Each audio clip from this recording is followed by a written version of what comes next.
Le camp de base. Le camp de base. Rencontre au sommet.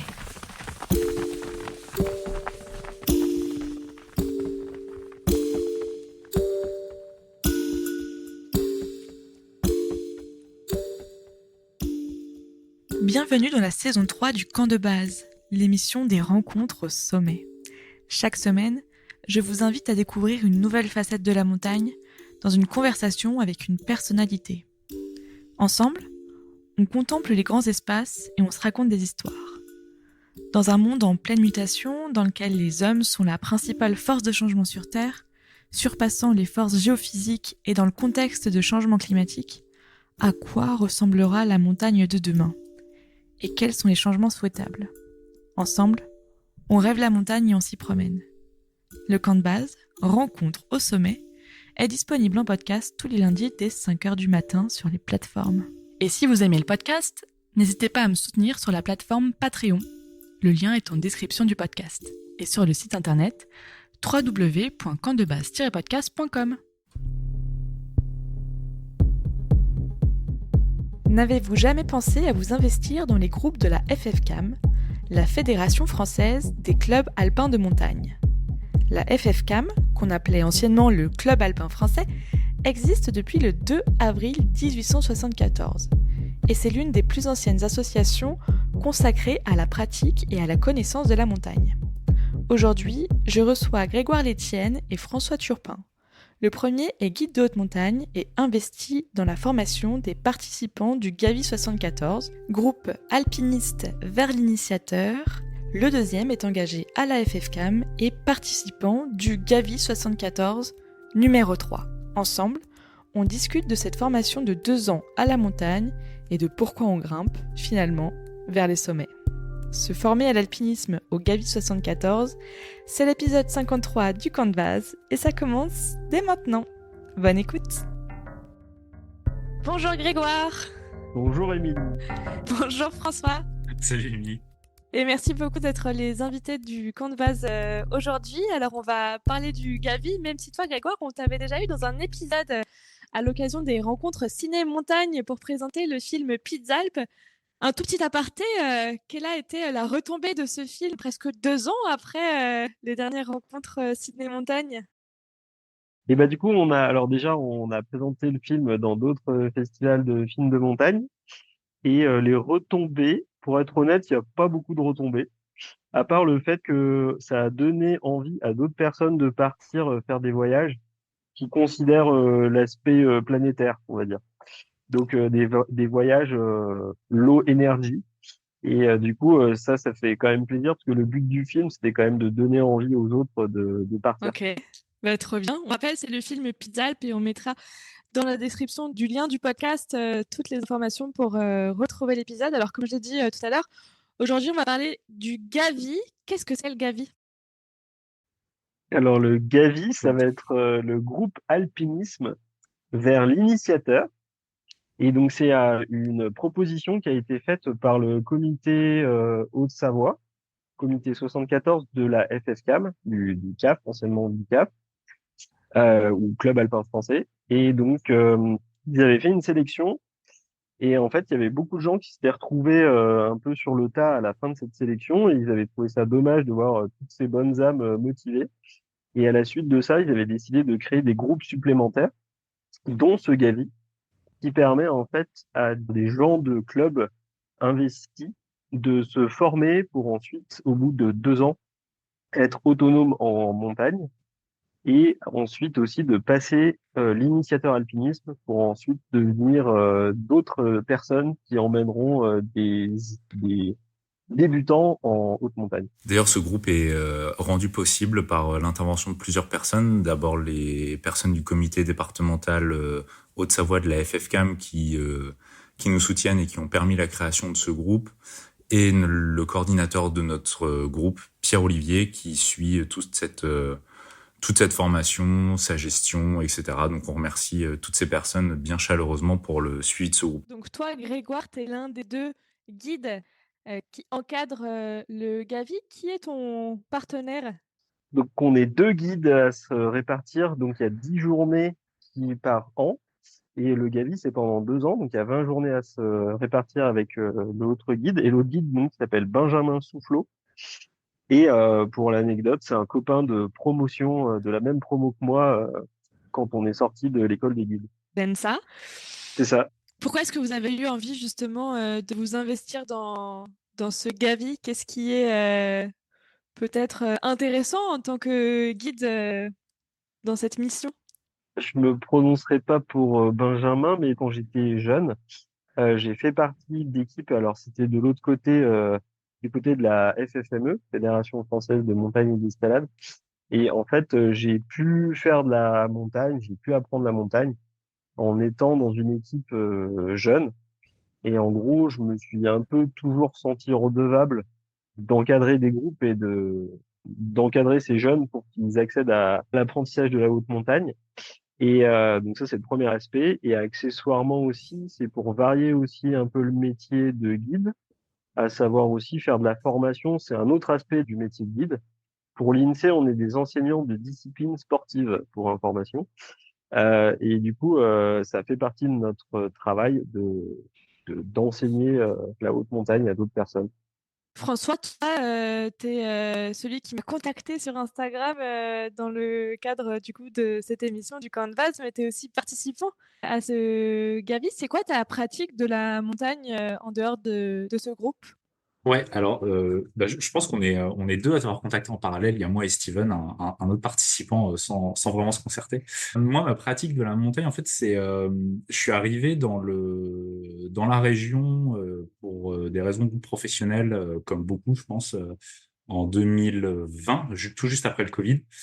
Et il s'avère que j'avais plusieurs copains dans la région qui étaient vraiment à fond orientés montagne, donc alpinisme, ski, escalade, toutes les disciplines que tu peux imaginer. Je suis sorti avec eux l'été, j'ai commencé à apprendre avec eux, et il s'avère que deux d'entre eux étaient dans le Gavi 1, donc Vincent Casanova et Marion Grosjean, qui m'ont vraiment mis le pied à l'étrier dans toutes ces disciplines-là, qui m'ont montré l'intérêt de s'impliquer au sein d'un club alpin. Alors déjà, de s'inscrire et d'apprendre avec les initiateurs du club alpin, qui sont des encadrants bénévoles, donc ils prennent de leur temps pour se former, pour être suffisamment autonomes et compétents pour ensuite initier d'autres personnes à leur pratique. Et donc c'est comme ça que j'ai découvert en fait la montagne, que je m'y suis mis, et depuis j'ai une pratique régulière d'escalade, de ski de randonnée, et d'alpinisme, avec des disciplines qui me tiennent particulièrement à cœur, et puis de plus en plus la randonnée et le trail. Voilà. Et comment est-ce que tu as eu envie de... Alors j'ai compris que c'était important de s'impliquer hein, Ouais. dans l'équipe alpin français. Pourquoi, au-delà de la formation, pourquoi est-ce que c'est important pour toi d'être au Gavi? Alors en fait, or moi dans mon métier, donc je fais pas mal de recherches en géologie. Je suis passé à travers un doctorat et des postdocs dans différentes universités. Ça m'a systématiquement conduit à faire de l'enseignement et de l'encadrement, notamment des stages de master en particulier, ou des sorties terrain qui sont une part importante du métier de géologue. Donc amener des gens dans la nature, leur apprendre à observer, les former, transmettre les connaissances, c'est un aspect qui me tient vraiment à cœur depuis longtemps. Et en fait, c'est cet environnement montagnard et ces disciplines, elles me font vraiment me sentir bien. J'ai juste envie de partager ça avec des gens, et je me sens un petit peu comme Greg, je me sens aussi un petit peu redevable de tout le temps qu'on m'a offert pour atteindre cette autonomie et cette aisance dans ma pratique. Et j'ai vraiment la sensation d'avoir besoin de le rendre d'une manière ou d'une autre. Pas que ce soit que je considère que ce soit un devoir, c'est un vrai plaisir, mais il me semble que c'est aussi important quand on a bénéficié du temps d'initiateur de pouvoir le rendre. Et l'idée du Gavi m'a assez vite séduite avec cette formation de qualité qui est fournie par deux guides de haute montagne sur un groupe qui est éprouvé depuis plusieurs promotions. Voilà, c'était vraiment l'occasion d'avoir une bonne formation, deux, de rencontrer des gens qui ont mon expérience ou mon niveau de pratique et les mêmes affinités que moi pour l'encadrement et pour ce milieu montagnard. Et donc, en fait, tous ces éléments-là ont fait que, voilà, c'était vraiment le meilleur moyen pour moi d'atteindre l'autonomie que je cherche vraiment et de m'amener vers le diplôme d'initiateur. Grégoire, est-ce qu'il y a peut-être un niveau requis pour rentrer justement dans ce groupe? Alors, l'idée du Gavi, c'est pas de former des gens qui ne connaissent rien à la base. C'est un peu dur de dire ça, mais c'est quand même un des aspects qu'il faut prendre en compte. L'idée, c'est qu'à la fin des 2 ans, ce soit des gens qui soient capables d'emmener du monde en montagne. Et en soi, faut bien faire la différence entre être autonome en montagne et emmener du monde. Et du coup, si en 2 ans, on peut pas prendre des débutants et les amener à l'encadrement, enfin, c'est beaucoup trop court. Donc, en soi, on demande déjà une expérience. On ne demande pas du tout un niveau stratosphérique, je pense. Mais par contre, on demande de l'expérience, c'est-à-dire que ce soit des gens en fait qui savent déjà, qui ont déjà grimpé, qui ont déjà fait des courses d'alpinisme faciles, qui ont déjà pratiqué un peu le ski de rando et la cascade. C'est pas deux choses qu'on regarde particulièrement, mais voilà. Et puis, qui soient aussi investis dans les clubs, parce qu'on sait que c'est quand même, enfin, ce groupe-là, il y a que 6 places en Haute-Savoie. On sait qu'il y a de la demande. Et voilà, en fait, l'idée, c'est pour les clubs, pour la FFCAM, c'est d'avoir à la fin des gens qui emmènent d'autres personnes. Tu Et donc, parlais tout à l'heure d'un groupe mixte. Combien il y a de femmes et combien il y a d'hommes dans ce groupe du Gavi? alors, cette année, pour le Gavi 3, la troisième promotion, on n'est pas à la parité. Donc, on a deux filles et 4 garçons. Après, en termes d'âge, ça va entre 25 et 35 ans. En gros, on cherche ce type de profil. Après, bah voilà, il y a des exceptions. On regarde pas si ça fait 36 ans ou 37 ans. C'est pas non plus dramatique. Et l'idée, ouais, donc c'est un groupe mixte. Donc c'est pas un groupe unisexe, que ce soit garçon ou que ce soit fille. Et l'idée du Gavi, c'est d'essayer de profiter de la mixité pour que ça apporte un peu à tout le monde. L'intérêt, c'est par exemple, enfin, on a les garçons, ils ont leurs faiblesses et leurs avantages. Et du côté féminin, c'est la même chose. Et après, l'intérêt aussi, c'est que si à la fin, ça va être des gens qui vont encadrer d'autres personnes, le fait d'avoir été dans un groupe mixte, on a pu voir les réactions, les comportements de chacun, des deux côtés, enfin, des deux sexes. Et du coup, je pense qu'on apprend aussi plus comme ça. Alors, c'est une question que j'avais envie de te poser, peut-être qui révoltera ceux et celles qui nous écoutent, mais c'est quoi la différence dans la pratique d'un homme et d'une femme, justement, en montagne? Qu'est-ce que toi, Alors, tu as on pu va, observer en tout cas, dans les groupes, enfin, moi, de ce que j'observe en tant que guide, ça fera peut-être bondir, mais au moins, ça fera des commentaires pour le podcast. Euh, Globalement, les garçons en général, après, évidemment, c'est une règle et il y a des exceptions, donc attention à ne pas généraliser non plus.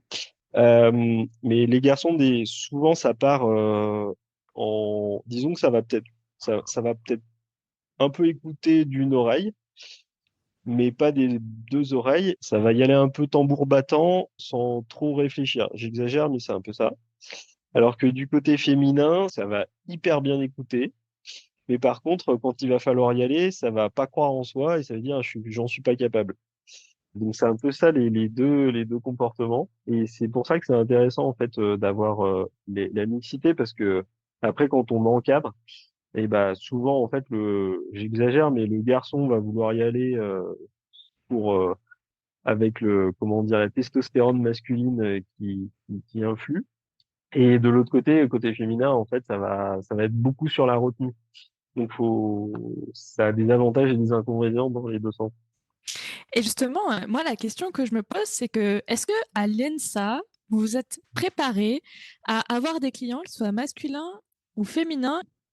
Alors moi, attention, moi j'ai été formé, j'ai eu le diplôme il y a 6 ans, donc depuis ça a peut-être évolué. On n'avait pas de cours particulier là-dessus. Après, quand on était avec un prof, chaque semaine on est avec un prof différent, donc à chaque prof sa personnalité et aussi chaque prof apporte ses spécificités, mais ça m'avait pas marqué, on va dire. Après, ce qui se passe aussi, c'est que on a des clients qui nous ressemblent, disait un prof de l'ENSA à juste titre. Et, euh, et voilà, en fait, comme il y a maintenant à peu près 10% de filles dans les promos, et bah en fait, ces filles peuvent aussi, enfin, vont peut-être avoir plus de clientes féminines parce que les nanas, en fait, se sentiront peut-être plus compris en prenant une guide femme. Voilà. Après, ça, c'est ma théorie à vérifier en pratique. Ça dépend après aussi de l'appréciation de chaque guide. Et je pense que dans la jeune génération, dans les générations qui se forment, il y a quand même, enfin, ça prend quand même plus en compte les particularités des deux sexes. On parlait de pratique. Est-ce que vous faites de la contemplation de la nature au Gavi ou c'est pas trop l'idée?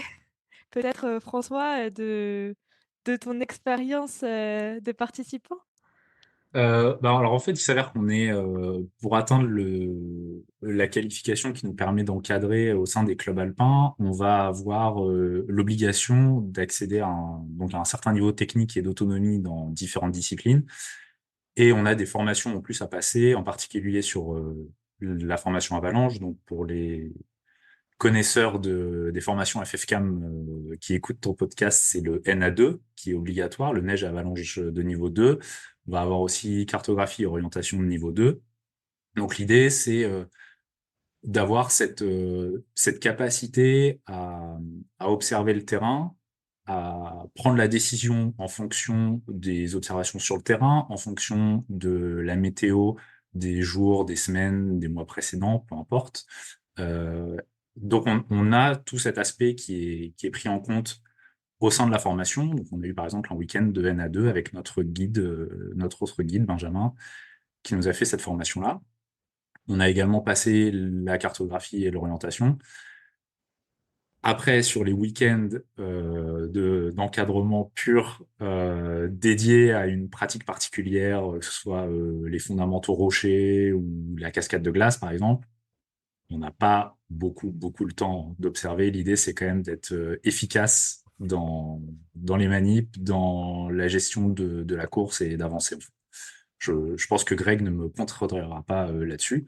Donc, cette contemplation, on l'a fait plutôt à l'approche, quoi, ou à la descente.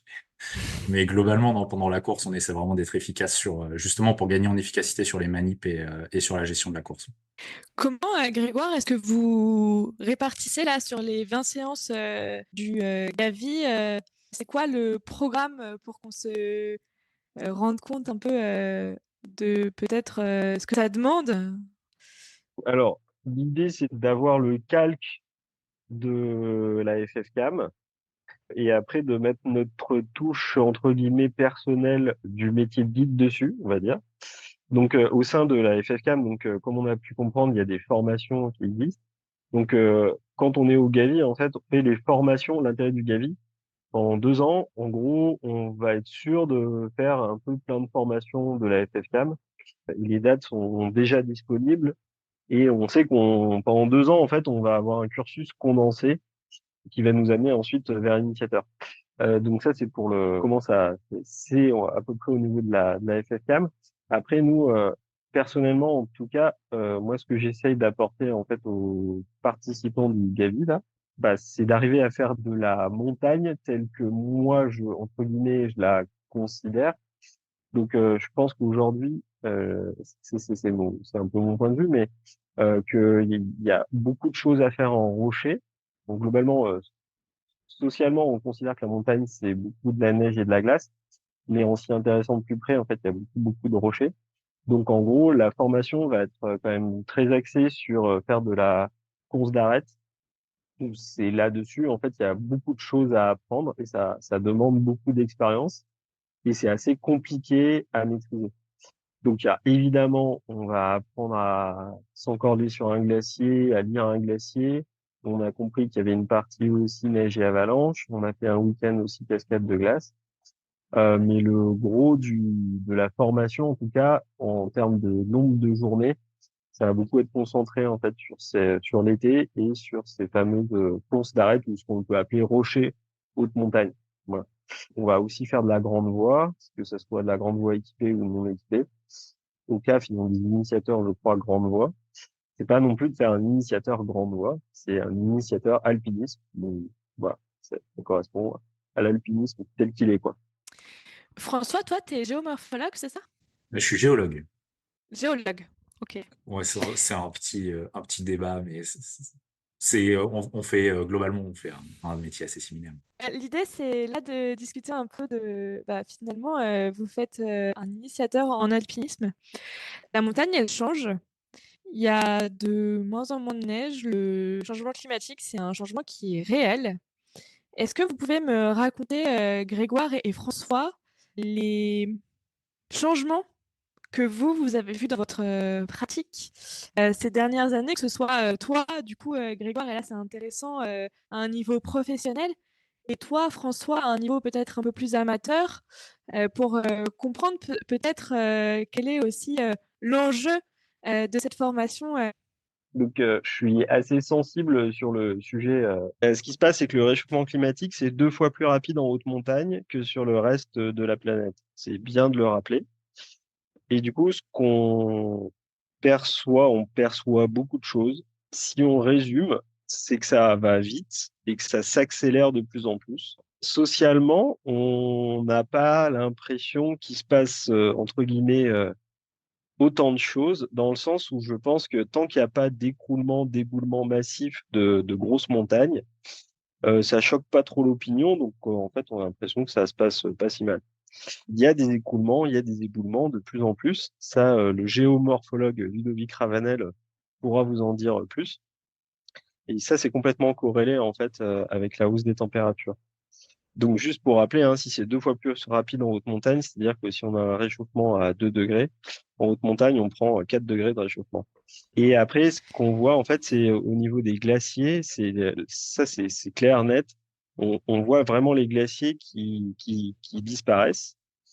Évidemment, la mer de glace, ça, on le voit tous, mais ce qu'on voit aussi, nous, c'est plus haut en altitude, à des altitudes type 3500, 3600 mètres, où là, en fait, on voit vraiment les glaciers qui, en un été, perdent à ces altitudes-là.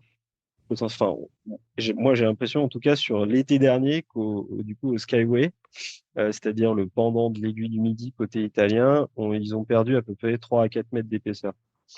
Et du coup, ça fait que sur la haute montagne, ça fait toutes les approches deviennent un peu plus compliquées. Euh, donc, il y a des voies qui commencent à être plus dures. Après, l'homme s'adapte, donc il met plus d'équipement, des choses comme ça. Et ça, c'est le premier effet. Le deuxième effet, c'est que s'il y a moins de glaciers aussi, ça va réchauffer a priori encore plus vite. Ça, c'est sur les glaciers. Et après, un dernier élément, en fait, on n'en parle pas trop, mais c'est ce qu'ils appellent la couverture glacio-nivale, où là, en fait, c'est la neige qui est présente, ou la glace qui est présente dans les faces qui disparaît. Et en fait, ça, cette glace, cette neige qui disparaît, en fait, ça rend les courses potentiellement plus compliquées. Accessoirement, ça va aussi accélérer les phénomènes d'écroulement, d'éboulement. Donc ça, c'est un peu la synthèse. Et après, dans le métier de guide, du coup, clairement, en fait, ça commence à impacter fortement. Après, ce qu'il faut voir, hein, en fait, c'est les conditions. Donc, si ça se trouve, il y a des étés qui vont être très secs et d'autres où ça sera des étés, entre guillemets, classiques. Du coup, entre guillemets, on considère que la montagne en août n'est plus praticable. C'est pas tout à fait vrai. En fait, elle continue d'être praticable, mais il faut juste beaucoup plus s'adapter qu'auparavant. Et est-ce qu'on continue à te demander les mêmes types de courses, et du coup, c'est toi qui dis, bah non, c'est plus possible, ou est-ce que les clients que tu as ont bien conscience que c'est plus possible de faire la même chose? De manière générale, les clients commencent à avoir vraiment conscience qu'il y a des choses qui bougent.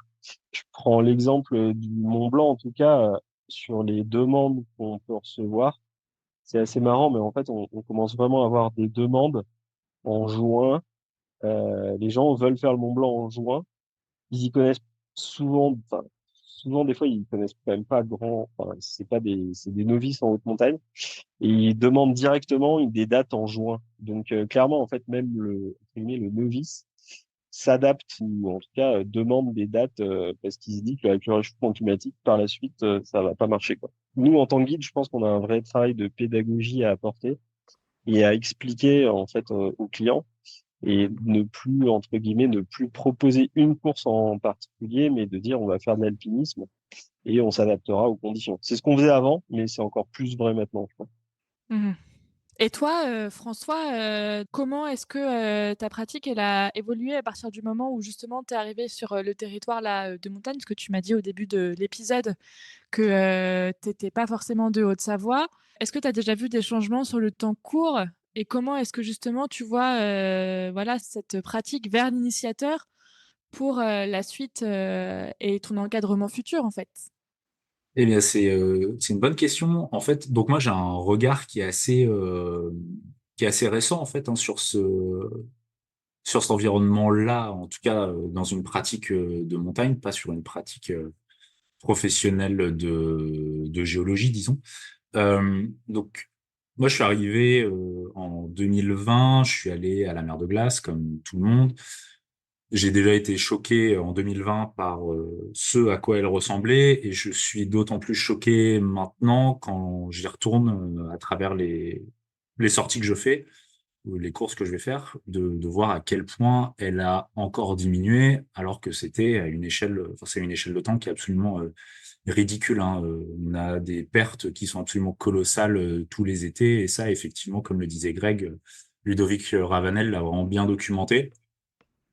Euh, moi, ça va passer aussi par d'autres exemples. Ça va être me rendre compte que la première fois que je suis allé faire les Cosmiques au mois de mai, donc il y a une course qui finit à 3008, enfin, je l'ai pas fait en t-shirt parce que je me disais, je vais quand même pas être en t-shirt à 3800 mètres, mais globalement, j'étais sans gants et en polaire, quoi. Alors, je m'attendais vraiment à faire la course en doudoune.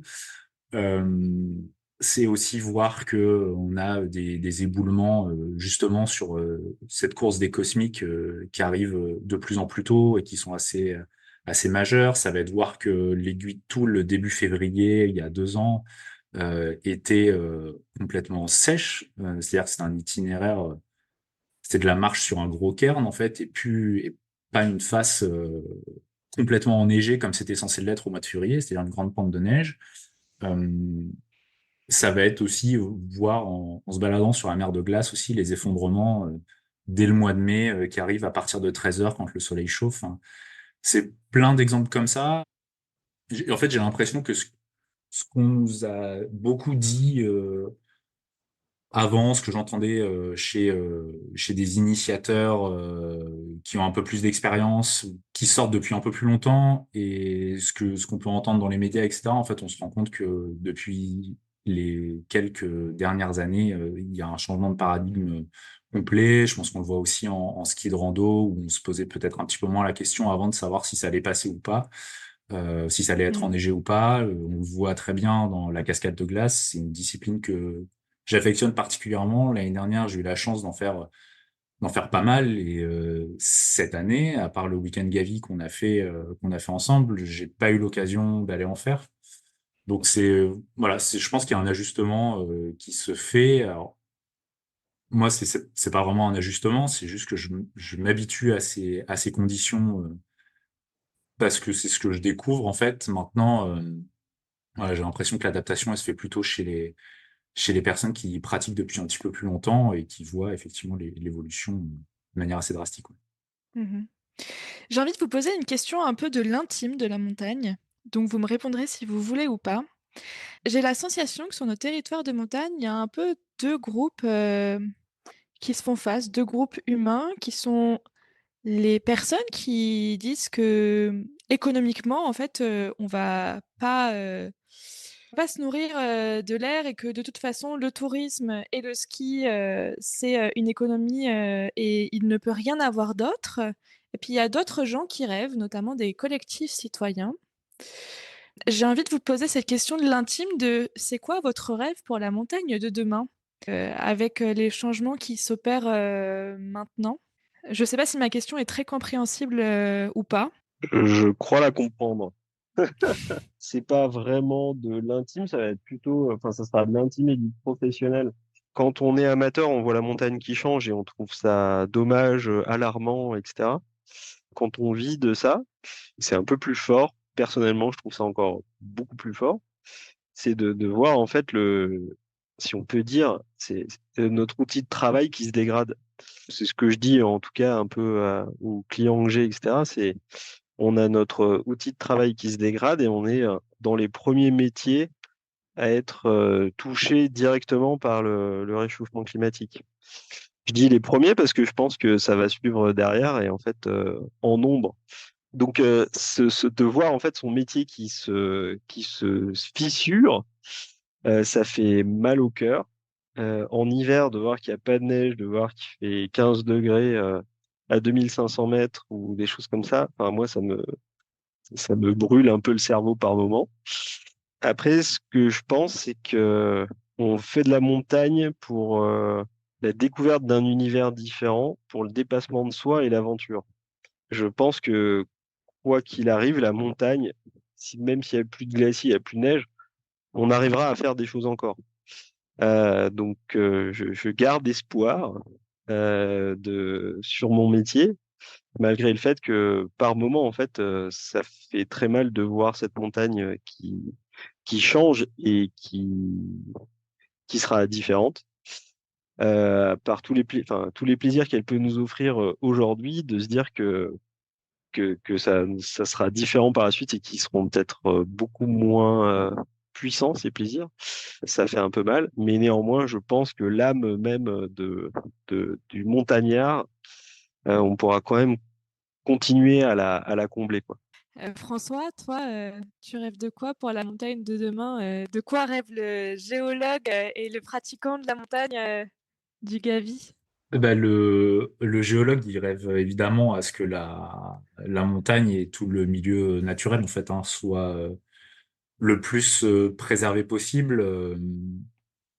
Bon, il y a des choses qui m'interpellent quand même. Je vais pas rentrer dans le détail, mais dans des pratiques touristiques qui sont, enfin, moi, qui me choquent un petit peu de vouloir profiter à tout prix de la montagne tout en consommant un maximum et en n'ayant pas grand-chose à faire de sa préservation. Enfin, c'est un petit peu l'ineptie d'aller voir, de faire des grandes croisières pour aller voir la banquise qu'ils font, quoi. C'est un peu de cet ordre-là. Donc ça, c'est le regard de quelqu'un qui est vraiment amoureux de la nature, de par sa formation et son travail. Évidemment, c'est en même temps hyper hypocrite de ma part, je le sens, parce que j'en suis un de touriste qui vient faire des choses en montagne, qui vient aussi, qui prend plaisir aussi à aller à Chamonix, à aller consommer de la montagne comme beaucoup. Après, j'essaye dans ma pratique de le faire de la manière la plus intelligente possible, avec sans aller à fond dans le système consumériste de la montagne. J'aimerais qu'on puisse accéder plus facilement, qu'il y ait plus de solutions de transport en commun pour aller en montagne, que ce soit en tout cas plus facile, peut-être moins coûteux, que ce soit une solution qui soit vraiment intéressante, ce qui n'est pas toujours le cas actuellement, et en particulier pour des publics qui sont un petit peu défavorisés et qui mériteraient de pouvoir y accéder en même temps que nous, parce que là on discute quand même de problèmes de gens assez aisés. Voilà, je sais pas si j'ai d'autres éléments à ajouter, si ce n'est que si peut-être quand j'emmène des groupes ou des gens que j'initie ou que j'encadre à la montagne, j'essaie quand même de les sensibiliser à ce respect du milieu, à cette fragilité, et à ces changements que malgré la petite échelle d'observation que j'ai, je peux déjà observer. Ouais. J'ai une dernière question. Effectivement, tu as parlé de peut-être du fait que les gens qui vont en montagne et qui pratiquent les sports de montagne sont des gens aisés. La question que j'ai, c'est la question du prix de ce Gavi. Ça coûte combien par an et est-ce que du coup c'est accessible à tout le monde en sachant que votre public au Gavi, les participants, c'est quand même des gens qui pratiquent déjà la montagne, donc c'est-à-dire qui ont déjà du matériel. Mais qu'est-ce que ça coûte justement à ces participants et ces participantes? Alors, donc pour être 100% transparent, de toute façon c'est public, hein, Mhm. l'année du Gavi, c'est un coût par participant de 550 € en encadrement pur. C'est-à-dire que ça, c'est nos frais d'inscription, en fait, hein. En plus, on a tous les frais des week-ends, donc les déplacements, les logements, enfin les nuitées en refuge, la demi-pension, les remontées mécaniques si on en prend, euh, et puis aussi le défraiement de nos guides. Donc effectivement, c'est un coût qui est très important. À ça, il faut quand même rajouter du matériel parce qu'on n'a pas forcément tout ce qui est nécessaire, pas tous en tout cas au moment venu, ou alors le matériel s'use, ou il y a aussi de la perte de matériel. Ça arrive de laisser tomber un coinceur ou une dégaine, ou voilà, de perdre une broche ou d'abîmer du matériel. Donc il y a tout ça à prendre en compte. Donc effectivement, c'est quand même assez coûteux. Ce qu'il faut avoir en tête quand même, c'est que les clubs alpins dans lesquels on va encadrer après, souvent proposent un remboursement des formations pour devenir initiateur. En général, ce qui est pratiqué, c'est un remboursement d'un tiers du coût de la formation par an pendant 3 ans, sous réserve que la personne encadre suffisamment dans le club. Donc ça, je pense que c'est une règle qui évolue au sein de chaque club, mais voilà. En général, c'est la politique qui est appliquée, justement parce que les clubs savent très bien qu'ils ont besoin des encadrants pour faire vivre leur club, et ils savent que Mhm. cette formation, c'est un budget. En fait, ce qu'il faut se rendre compte, c'est que donc nous, dans le Gavi, mais en fait n'importe quel encadrant au club alpin, pour se former, se faire diplômer, être breveté, il va falloir qu'il paye son matériel, sa pratique, son temps d'encadrement, ses stages de formation. Donc ça, c'est un vrai coût, hein. Et en plus, il prend sur son temps personnel. Donc c'est un vrai investissement à la fois financier et personnel. Voilà. C'est aussi pour ça que dans le cadre du Gavi, on essaye d'avoir des partenaires qui nous soutiennent. On remercie d'ailleurs Blue Ice et Millet, qui nous fournissent ce support dans l'achat du matériel. Voilà. J'ai une question aussi. Est-ce qu'il y a des subventions publiques peut-être pour aider votre groupe? Des subventions publiques, pas à ma connaissance. En revanche, on a la Fédé qui s'engage aussi financièrement à nous soutenir, voilà, pour nous alléger du mieux qu'elle peut financièrement, pour qu'on voilà que cette formation justement ne soit pas réservée à une population très aisée, et que ça puisse être accessible à tout le monde. Et en fait, je pense qu'au sein de la Fédé, il y a une vraie volonté d'éviter qu'il y ait que les personnes avec les plus hauts revenus qui soient en mesure de devenir encadrants. C'est vraiment pas l'objectif, quoi. Et Mhm. de plus en plus, on essaye d'être orienté vers les publics les plus éloignés de la montagne, justement parce qu'on sait que c'est un milieu qui a une réputation d'être assez favorisé, ce qui est vrai. Et voilà, on essaye de prendre un peu le contre-pied de ça au niveau de la Fédé. Quand on s'est dit tout ça et quand on a parlé justement, du coup, on peut se poser la question des profils des différents participants et participantes. Qui sont-ils et qui sont-elles? Et bah, pour introduire, après, je vais laisser parler François sur les différents profils, il sera plus à même de dire quelque chose. Mais nous, en tout cas, dans la sélection des profils, cette année, en tout cas, pour cette nouvelle sélection du Gavi, on avait un peu mis l'accent sur donc l'implication dans les clubs. Les deux premières éditions, en fait, c'était une réussite, je pense, dans le sens où on avait amené les gens à l'autonomie en montagne, et c'est déjà un aspect très important du Gavi. Mais du coup, sur les initiateurs, par contre, ça marchait pas forcément tout le temps bien.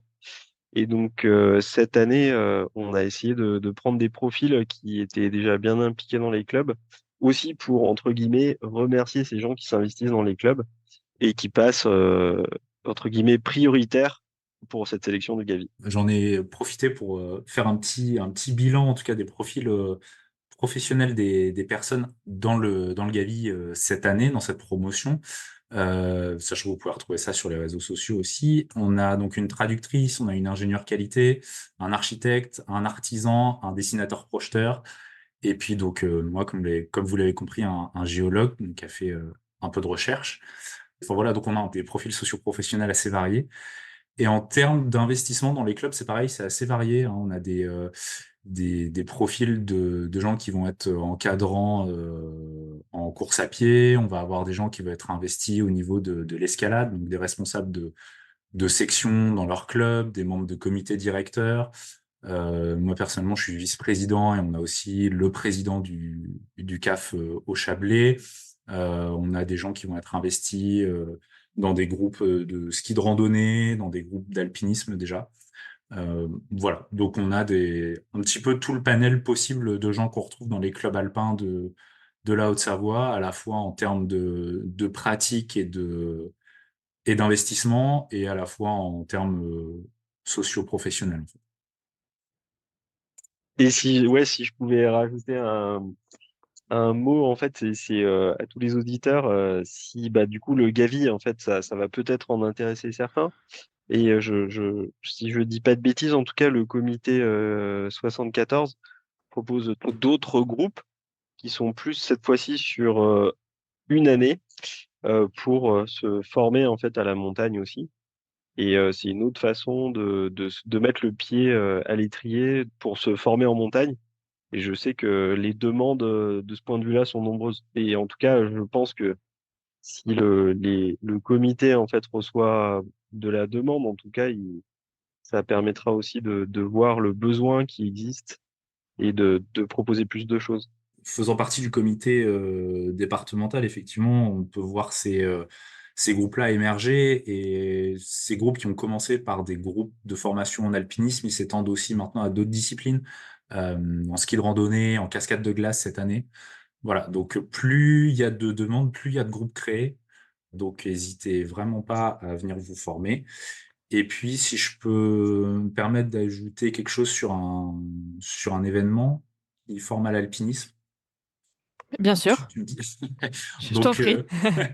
donc, on est aussi plusieurs dans le Gavi à être impliqués dans l'organisation d'un événement qui vise à faire découvrir et à faire progresser en alpinisme. C'est un événement qui a lieu à Chamonix tous les ans au mois de juin. Cette année, ce sera du 22 au 23 ou du 22 au 24 en fonction des cursus sélectionnés. Ça s'appelle le Grand Parcours Alpinisme Chamonix-Mont-Blanc. Donc, c'est un événement qui est organisé par le comité départemental de la FFCAM. C'est un événement tout public qui vise vraiment à présenter ce que c'est la pratique de l'alpinisme. Donc, on peut être 100% débutant à quelqu'un déjà de plus expérimenté, mais qui ne se sent pas encore tout à fait à l'aise pour sortir en autonomie. Et cette année, en fait, on a un petit changement. Ça va être très orienté autour des refuges et des temps qu'on va pouvoir passer autour des refuges. C'est un nouveau format et c'est un événement qui s'appuie essentiellement sur les encadrants bénévoles de la FFCAM, donc avec des encadrants alpinisme qui viennent d'un petit peu partout, qui sont des gens qui sont passés par les formations telles que celles qu'on fait à travers le Gavi, et qui voilà, sont là pour donner du temps à des gens qui voudraient découvrir cette pratique. Donc c'est vraiment un événement qui nous tient à cœur au niveau du département. Et, Et ça sera en juin?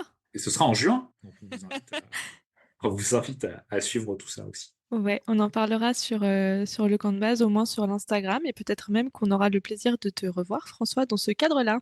Avec plaisir. Super. Oui, c'est extrêmement important, il faut bien le rappeler, hein, par rapport à ce que disait Grégoire. Il faut se former, en fait. Il ne faut pas aller en montagne la fleur au fusil, ça ne fonctionne pas. Il faut absolument se former. Je pense que Grégoire, François, vous pourrez aller que dans mon sens. Si je peux rajouter, si on veut éviter d'interdire, allez vous former Et avant qu'il y ait exactement. des gens qui ne connaissent pas grand-chose et qui interdisent pour nous, quoi.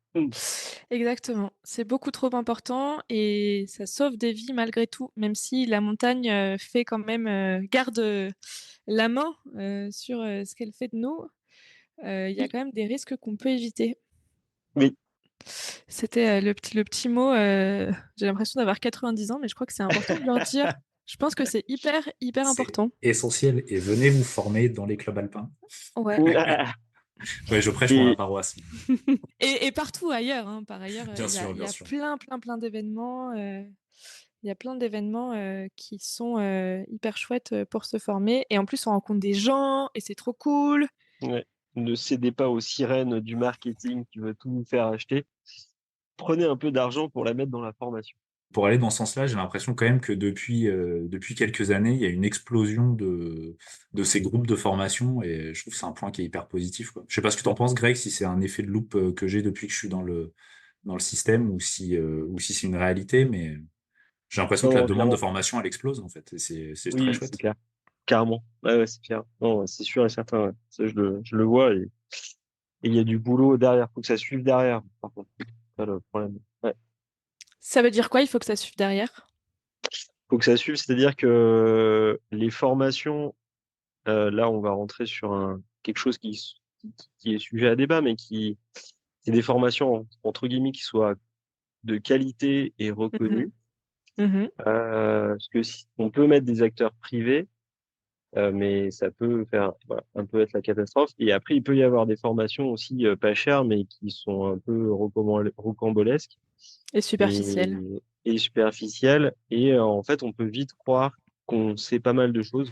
Je prends l'exemple de clients, quand je leur demande de faire un test de DVA, ils me disent qu'ils le connaissent. Après, je leur explique. Et après, ils font le test en grandeur réelle en moins de 5 minutes. Et là, à 99% du temps, la réaction, c'est ah ouais, en fait, c'est vraiment compliqué. Et donc, ils Mhm. pensaient être formés et en fait, ils découvrent qu'en fait, ils étaient loin du compte. Donc, Ouais, c'est juste de pas se voiler la face sur la qualité de la formation. carrément. Et on se forme toutes les années. Il faut remettre à jour tout ce qu'on sait. C'est hyper Oui, important parce que c'est quoi? C'est un quart d'heure hein, qu'on a pour sortir, c'est même moins, pour c'est sortir un une quart d'heure personne. entre le temps où la personne est ensevelie et le temps où on lui dégage les voies aériennes. Donc, c'est pas juste la trouver à la sonde, c'est aussi pelleter et la sortir. Autant vous dire que ça va hyper vite et surtout avec C'est le ça, stress. exactement. Merci infiniment à tous les deux d'avoir été là Mais ce merci à toi, soir. merci beaucoup. Merci, Émilie. Merci au C'était trop Cambaz. chouette qu'on soit arrivé à trouver une date et j'en profite pour remercier de vive voix tous les participants et les participantes du Gavi qui suivent le podcast de manière hyper assidue et qui sont toujours là sur Instagram pour m'envoyer des petits cœurs. C'est très choupi. Merci beaucoup à vous. C'est chouette de se sentir soutenu aussi. Donc voilà. Merci. Mais merci pour le boulot que tu fais, c'est top. Et ben, merci à vous. Ouais, continue. Bravo.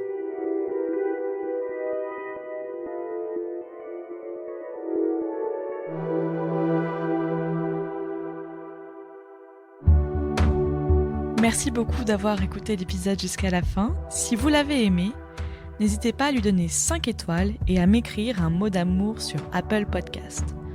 Encore mieux, transférez cette émission à une connaissance à qui elle pourrait plaire. Et surtout, abonnez-vous sur votre plateforme préférée pour ne manquer aucun épisode. C'est gratuit. Pour découvrir les coulisses de réalisation du podcast, les prochains invités et d'autres histoires de montagne, abonnez-vous sur le compte Instagram ou sur la newsletter. À bientôt dans le camp de base. Rencontre au sommet.